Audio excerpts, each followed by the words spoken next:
start our lesson for today, let me introduce Teacher Joel Pablo.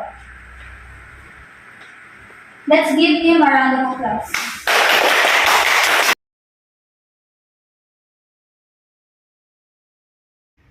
Okay, class, good morning again, and I will introduce myself first. I am Joel G. Pablo, and I am a sub-teacher for this to continue our lesson.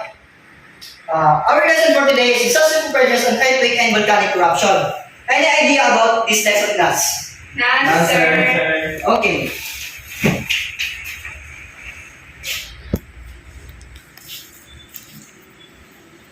Disaster preparedness on earthquake and volcanic eruption. Okay.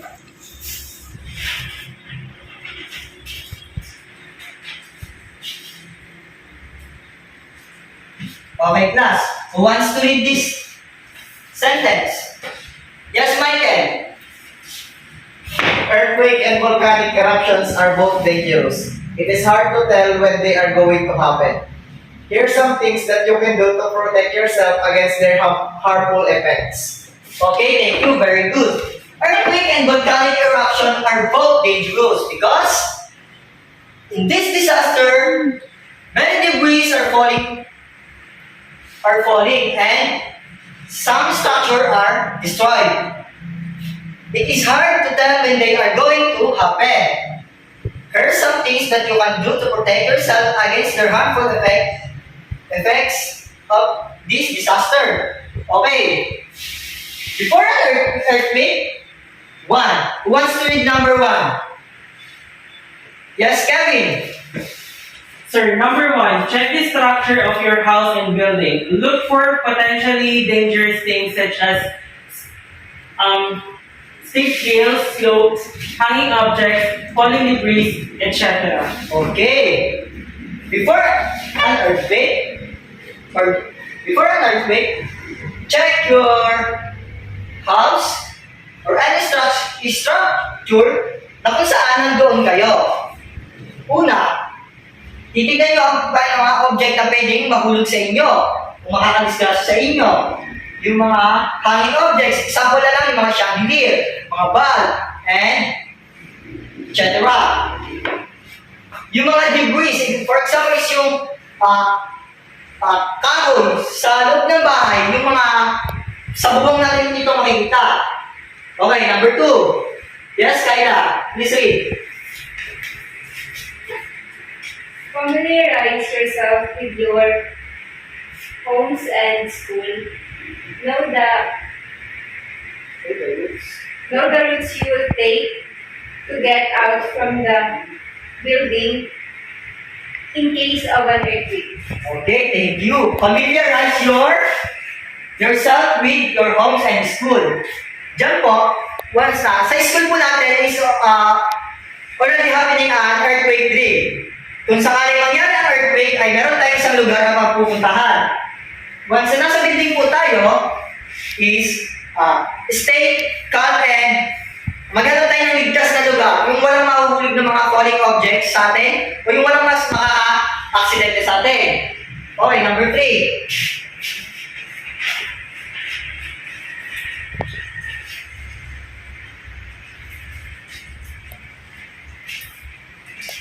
Okay, let's read. Michael. Find the place where the fire extinguisher, first aid kits, alarms, and communication facilities are located. Know how to use the said facilities and equipment. Okay. Find the place where the fire extinguisher, first aid, kits, alarm, and communication facilities are located. Ayun po. Una, bago po natin puntahan sa lugar, for example na sa mga hotel. Sa mga hotel po ay makikita natin na fire extinguisher nila is nasa hallway ng ating mga daanan. And ang fire alarm nila is nakadikit lang po yan sa mga poste. At once nagkaroon po tayo ng disaster, is magbe-bell po yun. May magbe-bell po na isang operator. Magbe-bell po ang operator. Then, know the use of the said facilities and equipment. Okay. Know the use of said facilities and equipment. Okay. Doon po, every hotel or school every May maybe or not is month of March, dinidala po ang paggamit ng fire extinguisher because March is fire month o kalimitan nagkakasunod is papunta ng summer. Okay, once na kaya, bakit tayo may ganito? Bakit may fire extinguisher once na during an earthquake? During an earthquake, hindi po natin masasabi na puro pagguho o puro pagkasira ng mga structure. Meron po dyan tayong naranasan na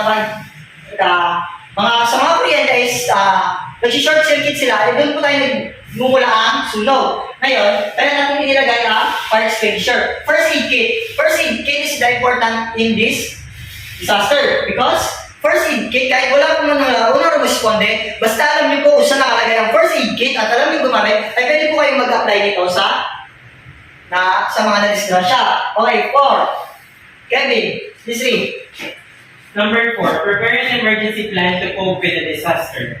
Okay, prepare an emergency plan. Okay, prepare an emergency plan. Okay, unang papasok sa atin is, meron silang plano yan. Once for example again, is school. Once na nagka-disaster, meron silang plan to evacuate the student in the open place or safe place during bago puman ang manayang earthquake. Okay, 5. Karina, please read. Have a stock of portable flashlight, radio, batteries, spare clothes, and some food. Okay.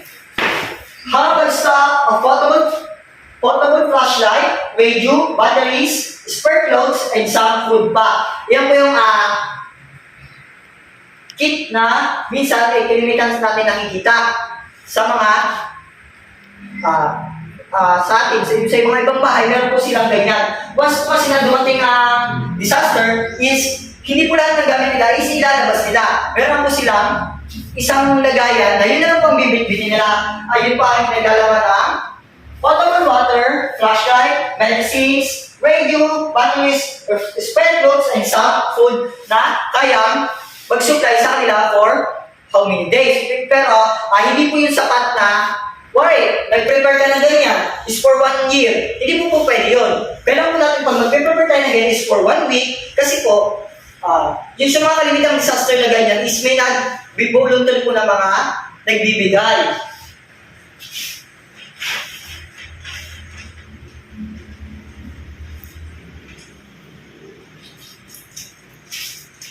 Okay. Tapos na tayo sa before an earthquake, yung maaari natin gawin bago man dumating ang sakuna. Ngayon, pupunta naman tayo sa during an earthquake o ang nangyayari na ang paglindol. Okay, who wants to read number 1? Okay, Michael, please read. Keep calm when you feel the earthquake. If you are inside the building, go under a desk or a table. Okay, number 1, keep calm. Keep calm when you feel the earthquake. Okay, once na nakaramdam tayo ng paglindol at tayo sa isang building is, huwag tayo magmamadaling lumabas. Huwag tayo magmadaling lumabas kasi sa pagmamadali natin, hindi na tayo yung lalabas. Once na nagbalik tayo, lalabas lahat ng tao at doon tayo magkakaroon ng stampede. Okay? If you are inside the building, go under a desk or a table. Okay? When you are in the building or nasa isang gusali kayo, nasa isang gusali kayo na mataas at hindi kayo agad-agad makakababa at makapunta sa isang open area, is, ang maganda nyo lang gawin is sumanod kayo isang matibay na lugar. For example, under the table, nakakita kayo ng concrete table, na kahit ang bumagsak sa kanya hindi siya masisira, pwede kayo pumasok doon sa ilalim. Kasi, hindi na kayo kahit anong body object na nasa part ng table na bumagsak, hindi kayo tatamaan because the table to support you. Okay, number 2, Kevin, Steve. Do not rush to the exit when you are in a crowded place like theater, mall, or stadium to avoid stampede. Okay, yun na nga, sinabi ko kanina, once na nangyari ang earthquake at nasa matataong lugar tayo, huwag tayo magmadaling lumabas kasi isa is magkukos tayo ng stampede or pag nadapa ang isa, maiibig siya sa ilalim. So, lahat ng tao, sa sobrang pagmamadali, hindi na nakikita yung tao sa ilalim at yun is pag-ghost ng stamping o pagkadapa ng isang tao dahil yun sa pagmamadali natin. Okay, number 3. Please read, Kyla. If you are in a moving car, ask the driver to stop and park the car away from the buildings, electric wires, or posts. Okay. Kapag kayo naman ay nasa isang sasakyan o nag-drive kayo ng sasakyan nyo is stop moving car o hinto yung sasakyan nyo sa isang open area. Yung malayo sa puno, sa mga electric wires na pwede bumagsak sa inyo or post na kuryente na maaaring bumagsak sa inyong sasakyan kasi once na nag-park na kayo at hindi nyo tinignan ang open area is once sa for example na lang natin is nangyayari ang earthquake. Sobrang madaling nyo nag-park na kayo sa isang gilid. Yung pinag-parkan nyo is merong poste na kuryente. Once na nag-shake yung lupa, maaaring matumbo yung poste. Babagsak sa kotse nyo at yung kuryente hindi agad-agad namamatay yan. Because pagdating sa atin, ang epicenter ng earthquake is sa atin. Malayo yung pinaka-main switch ng kuryente na pinagtabihan nyo ng poste. So, sa kanila, mahina lang, sa atin malakas, hindi agad-agad nila may off yung kuryente kasi hindi naman din sa kanila yung pinaka-epicenter ng lindol na agad-agad nila mahihinto yung kuryente. Basta bumagsak yung poste nga, yung kuryente na nandun pa, bumagsak yun, metal yung kotse nyo, gagapang yung kuryente, yun, makakita tayo mag-disgrasya doon. Okay, 5. Please read, Michael. 4 na sir. Okay, 4. Do not use during and after an earthquake. You can be stranded inside the elevator if a power failure occurs. Okay. When you are in a mall or any building that have an elevator, during an earthquake or after an earthquake, do not use elevator because the power to supply the elevator is off because the disaster. Papatay nila yung kuryente na yun. Pwede kayong, once na pumasok kayo doon, pwede kayong ma-stop. So pag pinatay nila ang kuryente, may pumasok kayo doon, pumasok kayo sa isang elevator din, pinatay nila ang supply ng kuryente, matatrap kayo sa loob, maaari kayo ma-suffocate. Kasi closed area yung elevator.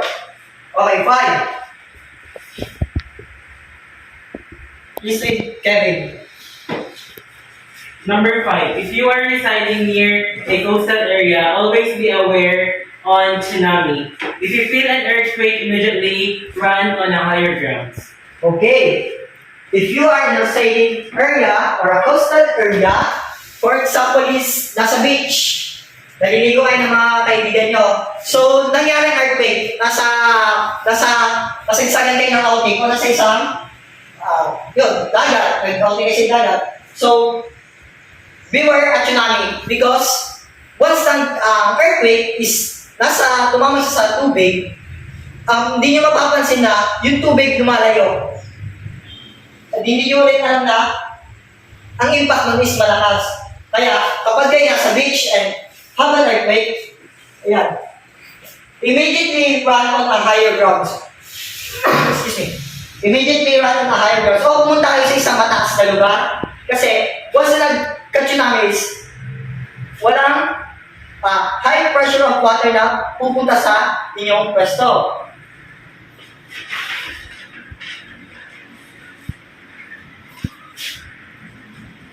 Idagdag ko lang, during an earthquake, kapag nito yung natapos na is dahan-dahan tayong lumawas, kung tayo nasa building, and perform a dock over doon.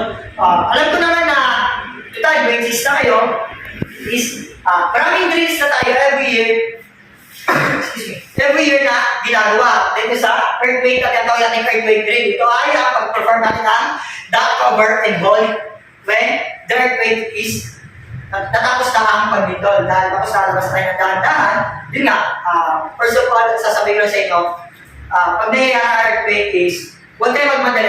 Huwag natin ito direct yung sarili natin. Mag-ala lang tayo. Hanap lang tayo ng open, safe area din. Pagkatapos na tayo lumabas ng dahan-dahan, then perform a work and all. Okay. After an earthquake. Okay, one. Listen, Kevin. After an earthquake, find a safe place when the earthquake is over. Aftershocks are likely to follow. Okay. Find a safe place. Sabi ko nga kanina, before an earthquake, during an earthquake, isahanap tayo ng place na open area na wala maaaring bumagsak sa atin o makadisgrasya sa atin. So, when the earthquake is over, aftershock are likely to flow. But once the earthquake, meron po itong tinatawag natin yung aftershock o ang pagkasunod na yanig. So, it means na hindi ito parang isang ilaw na kapag binuksan mo is bukas na lang siya. Ang earthquake o lindol is meron siyang tinatawag na aftershock o ang kasunod na pagyanig. Pero ito is depende na lang kung ang epicenter is nasa atin.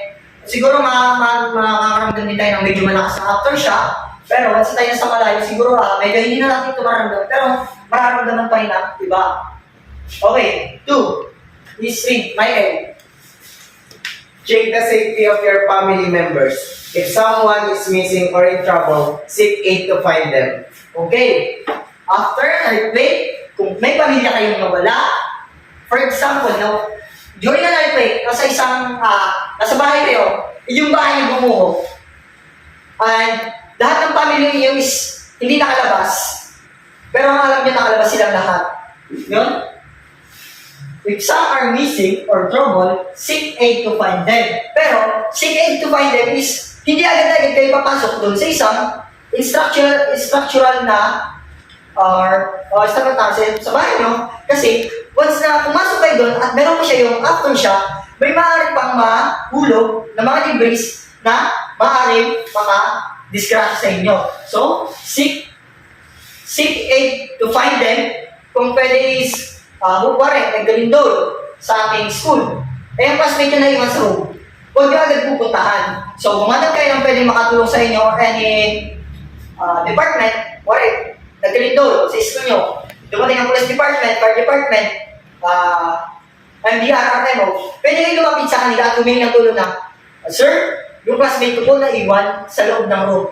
Yun nga, nasama nila kayo or sila lang ang papasok dun sa area ng nasira. Kasi once na pumasok kayo doon ng biglaan na walang paalam sa kanila at hindi nila alam na may tao pang naiwan doon o bumalik kayo dahil ngayon nga kayong best friend nyo na classmate nyo is malinyo, kailangan natin humanap muna ng tulong sa mga kinauukulan. Okay. 3. Kaya Do not attempt to come to cross the bridge.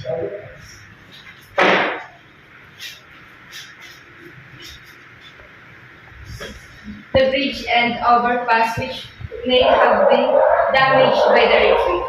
Okay. When you are riding in a car, do not attempt to cross the bridge and overpass because some bridges are collapsed and overpass are collapsed during an earthquake. Hindi man natin ito nakikita. So, ang makaka-check muna yan ng mga by department. Or, for example, nagka-earthquake, ang tulay natin is nasira. So, once na malakas ang earthquake sa atin ulit doon, malakas ang epicenter sa atin, nasa atin ang epicenter. So, huwag muna tayong tatawid sa mga bridge kasi hindi natin alam kung may nag-collapse ba yung ilalim nito o may na-damage doon sa bridge. Kasi once na dumaan tayo dito at nag-collapse ang bridge, once na dumaan ang sasakyan, mabigat. For example, hindi lang kayo din dumaan kasi nakita kayo ng ibang sasakyan. Pumasok kayo sa bridge after an earthquake. So lahat ng sasakyan na nakatabi, susunod sa inyo kasi nasa isip nila is safe yung bridge na pwede uling dumaan. So, pagkadali doon, hindi nyo alam na may damage pala yung bridge. So, yung bridge magko-collapse siya. Babagsak siya at doon na magkakaroon ng disgrasya na naman. So, lahat kayo is mahuhulog. Okay, 4. Kevin.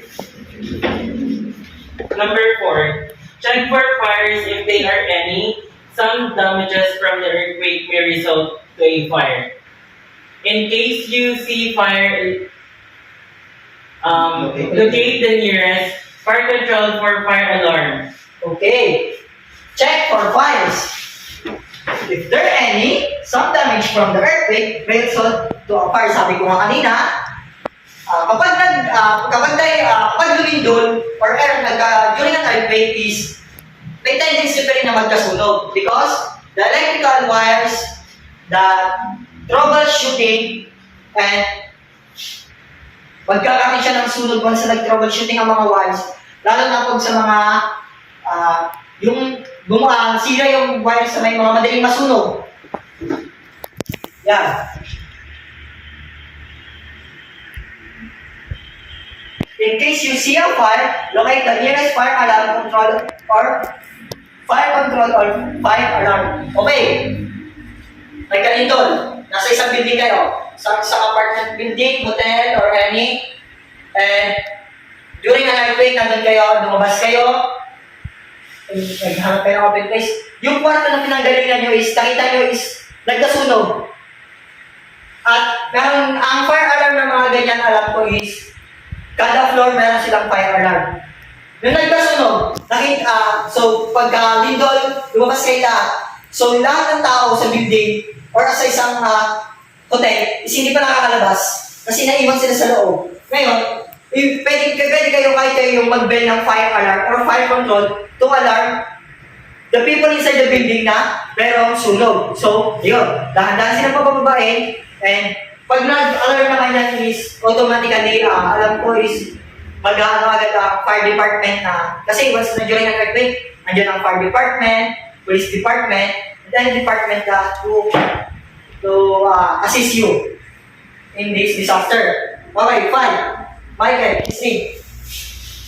Keep yourself self-update and alert. Authorities may issue some instruction to reduce the effect of earthquake.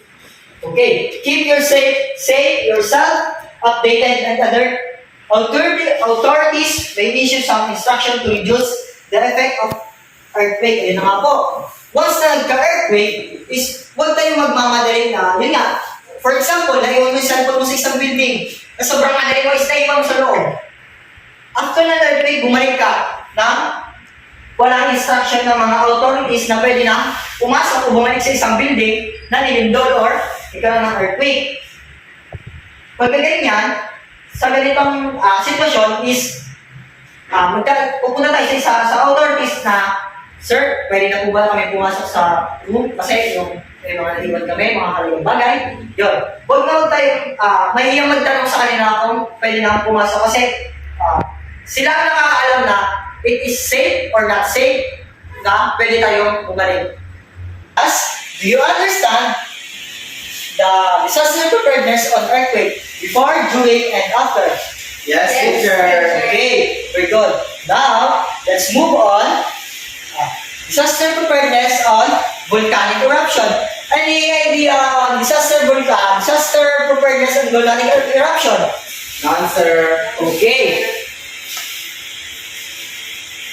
Before a volcano, what is volcanic eruption?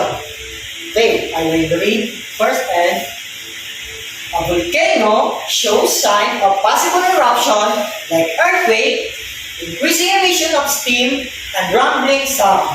Therefore, it is possible to make preparation for safety before the volcano erupts. Okay.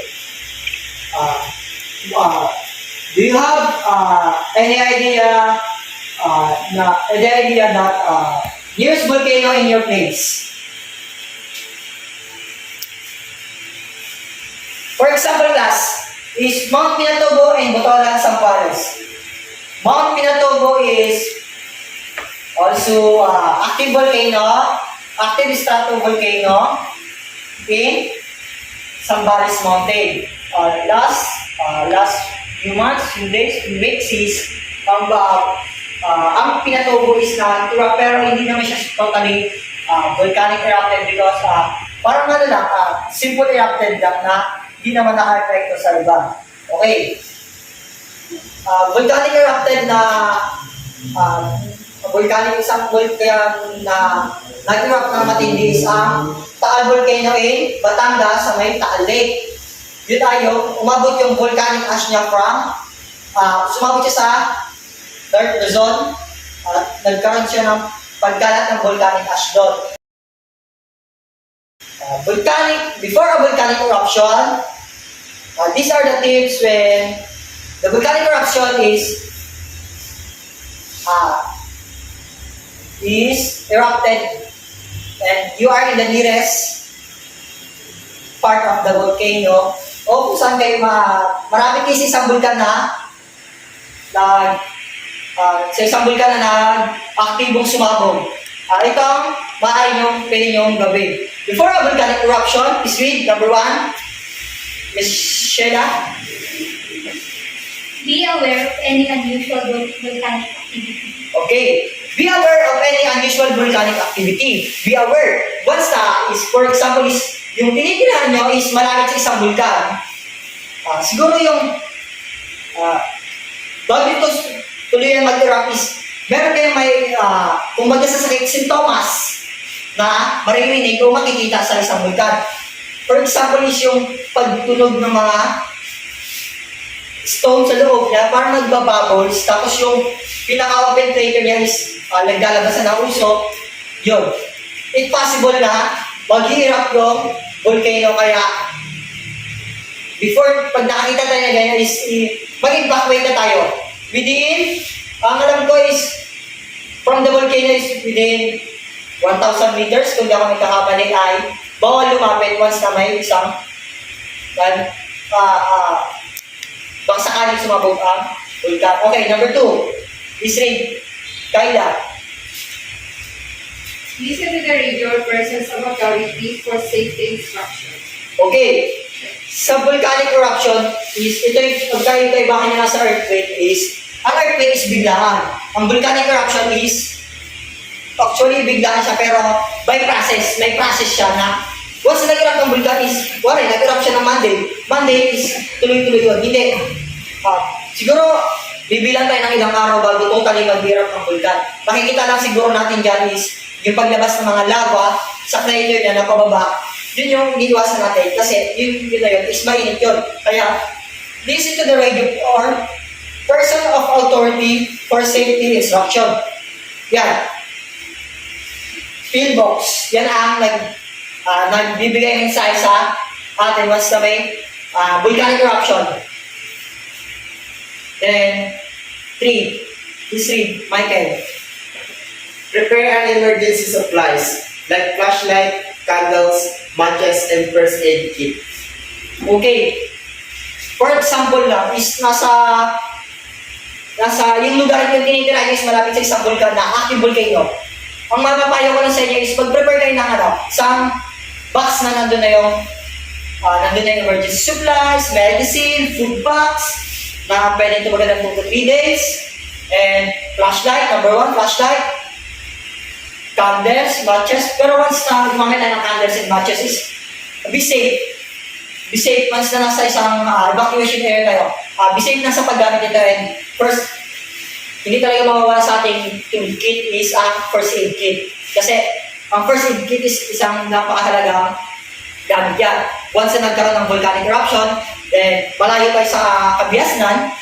So, yung mga medical personnel is hindi ating makakalapit sa atin agad-agad once na nagkaroon ng volcanic eruption. Kaya, yun yung tinatawag natin first aid kit. At kung sino naman yung siguro madali sa ating gumamit ng first aid kit, is pwede tayong mag-apply in the good process. Okay, number 4 is read, Sheila.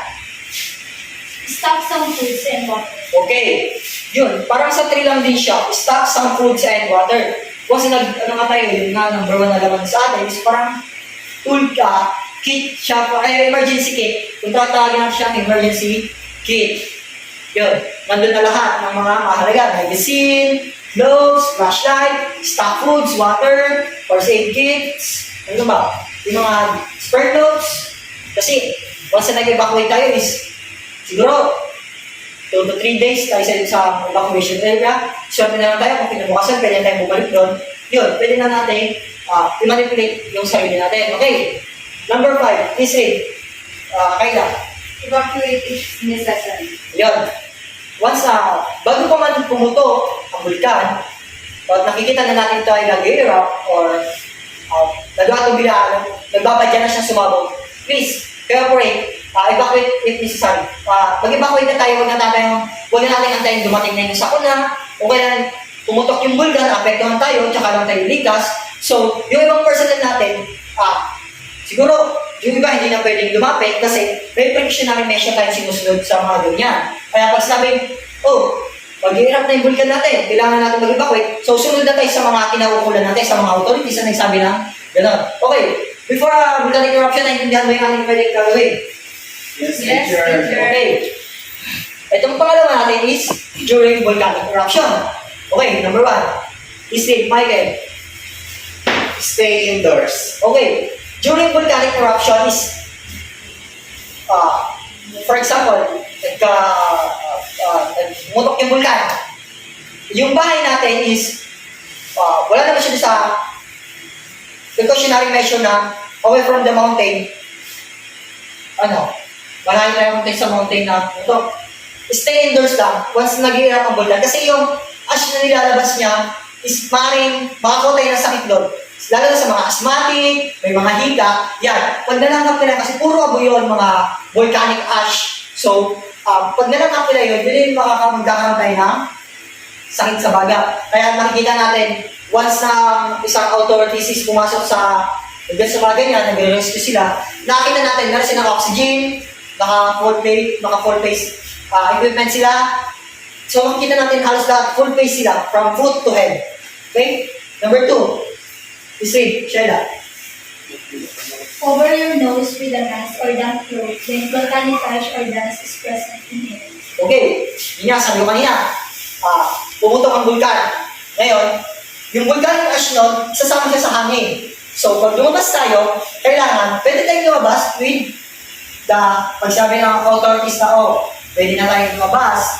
But, huwag natin kakalimutan mag-face mask once na, kasi ngayon, malalangat natin yung tinatawag nilang volcanic ash or dust is present on air. Kumbaga yung abo nun, saka yung alikabok ng pagputok ng vulkan is nasa air siya, sumasama siya sa air. Hindi na natin nakikita yan. Kaya, damp cloth. Pag wala tayong face mask, pwede tayong magsuot ng damp cloth. Yung basang damit is i-cover, basta yung cover yung nose and mouth natin. Kasi yung nose and mouth natin, tumat ka na, inhale and exhale, dyan tayo mukha, dyan nagsisirculate yung inhale and exhale natin from the mouth and the nose. Okay, number 3 is Simid, Kayla. Stay in evacuation center. Avoid going. Keep your food and water. Keep your food and water are covered. Okay, nasa evacuation area tayo. Nandun na tayo. Okay, tumutok na yung vulkan. Yung evacuation area natin is open area. Yung baga, ang nandun lang is tent, mga tent. Sa tent natin, hindi naman natin pwedeng isagpak lahat doon, mga gamit natin. Siguro, foods, okay, nandun. Pero, during a volcanic eruption, please secure our food. Lagyan natin siya ng cover ba? Lagyan natin ng cover. Okay? Because yung ash nga, nasabi ko kanina, tsaka yung volcanic dust, is hindi natin nakikita yan. Tapos sumasama na sa hangin yan. Mas na, nag-erupt ang volcano, nag-erupt yan, is yung dust tsaka yung volcanic ash, sasama sa hangin. Ngayon, yung hangin, lalabas. Doon sa open area, dun sa evacuation area, is open yon. So, pag open na isang food natin, kasi yun is, may mga maaring siguro, may mga chemicals na sumasama sa volcanic ash and dust. Okay, consideration number 4. Yes, Michael. Stay away from low places.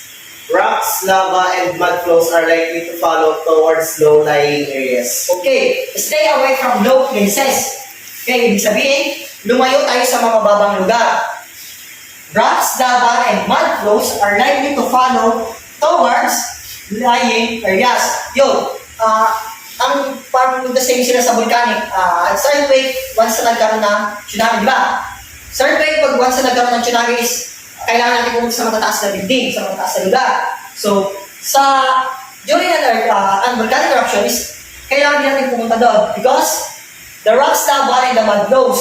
Yung rocks lava and mud flows yun is from the top of the volcano, from the crater of the volcanoes down to the sasabi nilang pahan ng vulkan. So, yung vulkan na yun, di ba, is slow, pababa. So, once na nag-erupted yung vulkan, sa crater niya, lalabas dyan, bababa, kumbaga sa, for example, sa tubig, yung baso nilagay mo sa gripo, napuno yung baso. So, yung water, lalagpas sa pinaka amount ng tubig sa na dapat nakapaloob sa bato. So, aagos siya. Hindi mo ngayon alam kung saan pupunta yan. Kaya, ano natin dito sa volcanic eruption is go to the high area or sa matataas na lugar kung saan, nakakita kayo ng mababang lugar. Nakita nyo yung lava, for example, nakasaksi kayo sa paglabas ng lava from the crater of the volcano, pababa. Alam niyo yung lugar na malapit sa iyo is madadaan siya ng lava or mga rocks and mud flows. So, yun is mainit. Once na nakaano sa atin, parang tayo madisgrasya doon. Okay, 5. This read. Sheila. Stay in evacuation center. Avoid going back to your home when the volcano is erupting. Okay, avoid going back to your home when the volcanic eruption is continuously. Or, matapos mo ng volcanic eruptions o na gusto nyo lang bumalik sa bahay is, hindi po pwede. Sabi ko nga kanina, kailangan natin magtanong sa mga otoridad na nakakaalam kung safety na ba yung lugar natin na pwede na tayong bumalik doon sa ating mga bahay at may nasirang part ng bahay natin, pwede natin tatanong natin sa authorities, Sir, pwede na po ba kami bumalik sa bahay namin kasi po, total, tapos na po yung volcanic eruption. So, pag sinabi ng authority na, Sir, hindi po pwede kasi hindi pa po natin alam na secured na po yung area kung saan kayo nakatira sa volcanic eruption because volcanic eruption is also a ban after shock or after erupts because sumabog man ang vulkan, natapos mo na eruption dito na pinakabuo, hindi natin nasasabi na, uy, tapos na, pwede na kami babalik.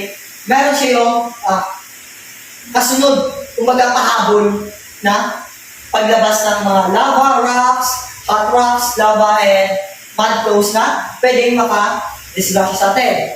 Okay, naintindihan ba class during volcanic eruption? Yes, teacher. Okay, alam niyo na ang gagawin siguro bago pa man magkaroon ng volcanic eruption and then during the eruption, now proceed tayo sa after a volcanic eruption.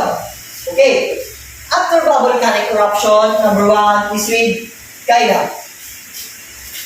After the eruption, do not go back home right away. Okay, sabi ko nga kanina, parang sa during ang volcanic eruption, sa number 5, yung nasa evacuation area na yun, is stay on evacuation area because hindi nga natin alam na kung safe na yung lugar natin. Siguro, pag may authority naman na nagpapantay sa atin is, diba, kaya anong sa kanila na pwede na tayong bumalik sa ating area na, Sir, okay, siguro yan sila, okay, pwede na kayong bumalik sa inyong lugar kasi ligtas na to sa volcanic eruption. Okay, number 2, is read, Michael. Avoid crossing a bridge when the car flows under. Ayun. Avoid crossing a bridge when the heart flows under. Okay. So, sa earthquake case, when you are driving in a car, you will find an open place to park and stop the car engine and yun. Kanya sabi ko kanina is kung ang earthquake is nangyari sa daan at nag-drive tayo, is ihinto natin sa open place na yung walang malayong debris na mahuhulog sa atin. Kaya naman, dito sa volcanic eruption, is avoid crossing a bridge when the heart flows under. Because when a volcanic eruption, is hindi na po siya mud flows, lava, rocks, is nailalabas na. Meron po yun ang tinatawag natin lahar. Yung lahar is a white sand that is so madulas. Madulas yun eh. Or yung mga volcanic ash. Volcanic ash, volcanic ash is, pag bumaba ang volcanic ash at nagkaipon-ipon sa isang bridge, yun ay madulas. So, pag dumaan ang sasakyan doon at matulid, pag nag-brake kayo, hindi agad-agad hihinto yung ating sasakyan because the lahar flows under the wedge. Hindi po madulas yung lahar kasi parang tension ng buhangin yan eh. Di ba na-try naman siguro natin na for example, sa bike, mag-bike ka sa isang buhangin na lugar, once na nag-brake ka, aandar ka pa rin. Hindi yung automatic nag-stop ka. Kasi nga doon sa magaspang na texture ng buhangin. Okay, 3. Ismin. Sheila. Remove ash from your lips. Okay. Sorry. Remove ash from your hose. Nagkaroon ng volcanic eruption, nasa evacuation area kayo, then sabi ng authorities na okay, pwede nang bumalik sa kanya-kanyang bahay. Kung maaari sana is parents lang yung muna yung mauna, then yung mga bata maiwan. Kasi ang volcanic ash and dust is nandun sa, nasa bahay nyo eh. Bumagsak sila doon, kumbaga sa sa ulan. Di ba mas sa ulan, mababasa yung buong bahay natin. Mababasa yung bubong. So, doon may ipon na tubig kapag meron tayo so andun yung tubig. Yung tubig, pag naipon sa loob na hindi natin naglinis, magkakaroon siya ng kitikiti. Ngayon, i-apply natin siya sa volcanic eruption. Yung ash, volcanic dust, naipon sa bubong, hindi natin nilinis. Once na humangin bumaba, nalamak ng bata, may posible na yung bata is magkasakit dahil sa nalamak niyang volcanic ash and dust. Okay, number 4. Isin. Kaya. Check if your drinking water is clear and if the electrical wirings at home are intact and safe. Yun. Check if your water is clear. Okay. Pag kayo ang tubig is nasa gripo or diba yung isang gripo. Okay, gripo. Check natin yung tubig natin kung ligtas ba, malinis ba, marami. Dahil yung mga naipon natin tubig sa bahay na naiwan is can check before use it. Because hindi natin alam, yung tubig sa balde, nasa labas ng bahay. Nagkaroon ng volcanic eruption. So yung ash and dust na punta sa tubig, hindi natin alam na yung tubig na yun is na-stuck pala. Then, nakalimutan natin na takpan yun bago man dumating ang volcanic eruption or mangyari ang volcanic eruption. So, yung ash at saka yung dust is na-pull dun sa tubig, nahulog, humalo, at ginamit natin yun. For example, nagsayang tayo, yung tubig na nasa badye, wala tayong malinis sa tubig. So, sige po, madumi. Nakita natin yung tubig sa labas. So, ngayon yung ginamit natin. Ngayon, yung chemicals na pumunta from ash and dust na naghalo sa tubig is makuha natin from the is na ginamit natin yung tubig pang sakit ng kanin. If the electrical wirings at home are intact and safe, okay. Dahil disaster siguro, bago natin gamit ang mga electrical wirings natin is number 1 is check it for safe to use it. And tingnan natin kung may nasira ba, nabagsakan ba, naputol ba yung wire, delikado ba yung wire. For example, yung wire nyo, from the service drop to the main post, is naputol. Ngayon, yung itim na nakikita natin sa service drop, is ngayon, yung gray, ground. Ngayon, yung wire, yung black doon na may covered na tanso sa loob, is doon dumada yung kuryente. Ngayon, minasa ba siya ground lang yun. Ngayon, yung black na inabalatan siya, yun, na-scratch siya, dumikit dun sa bubong natin. During ang volcanic eruption, is pinataya ang kuryente. Ngayon, dahil pinabalik natin ng authority sa ating bahay, biglang pinower on ng main ang kuryente. So, yung wire na may scratch or damage is nakadikit sa bubong natin, yung kuryente is dadaan sa bubong. Once na hinawakan mo from the ground at nakapaka, basa ang kamay mo, maaari kang makuryente. Ngayon, pag ang tao ay nakakuryente, ito na yung sa inyong advice. Once na ang isang tao ay nakakuryente si kapitbahay, nakakuryente, ikaw na wala kang kaalaman sa mga electricals is nilalita mo siya, gusto mo siya iligtas, hinawakan mo siya ngayon. No, mali yun. Okay? Ang gawin natin, kukuha tayo ng kahoy na pwedeng ipantula kay kuya upang malayo siya dun sa hinahawakan niya. Kasi once na hinawakan mo yun, dadaan sa kuryente, yung kuryente dadaan sa tao, aabot sa'yo. So, dalawa na kayo makukuryente ngayon. Kaya, before going to use the electricity when the disaster is nangyari is check our our electrical wirings, then kung mayroon itong scratches or any nasira, i-report agad natin, or kung pwede natin gawa ng paraan, is gawin natin paraan agad-agad. Huwag natin mapabayaan na, na-scratch na, sabi ko kanina, na-scratch yung wire. Ngayon, pagdating nyo sa main, inopen nila, yung wire dumiretso, at sa kumbok tumama, yung possible na yung kuryente, bababa from the roof to ground. Kasi yung bahay natin yung mga bakal, pero doon tayo magkakaroon ng kuryente. Ang tao is from the metal to the ground, is pwede tayo makuryente. Naka-shoes or slippers tayo, kahit kawakan natin yung kuryente, tapos nakatapak tayo sa cemeteries, okay lang, hindi tayo makakuryente, okay? Okay, we understand class the preparedness of volcanic eruption before, during, and after. Do you understand? teacher. Okay, class.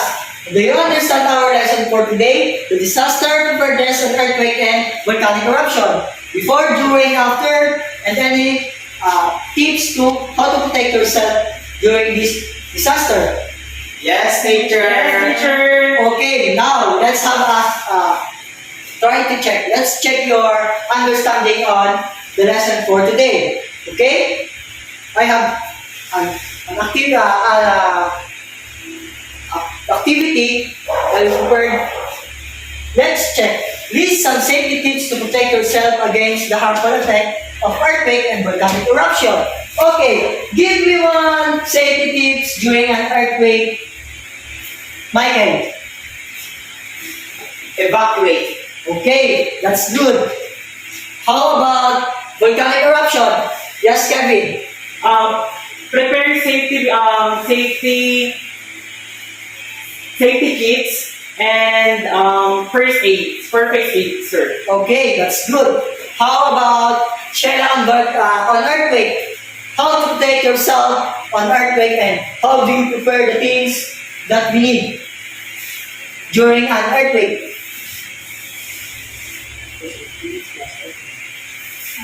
First aid kit. Okay, that's good. How about in volcanic eruption, Michael? Go to the highest places to stay away from the coming mud flow, rocks, and lava. Okay, that's good. Your answer. All your answer is correct. And I know do you understand our lesson for today, and you really understand it. Okay? Give yourself 5 claps, class. Okay.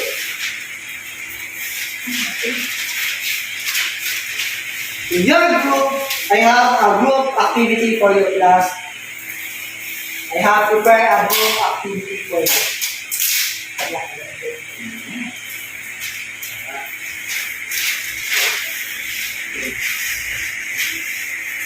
For your group activity, okay class.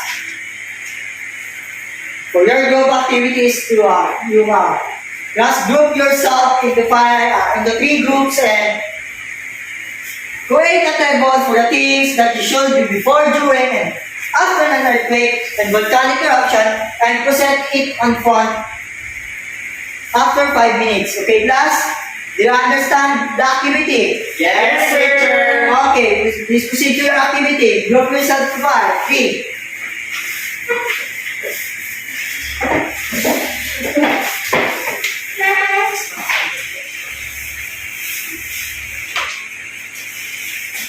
Okay, class.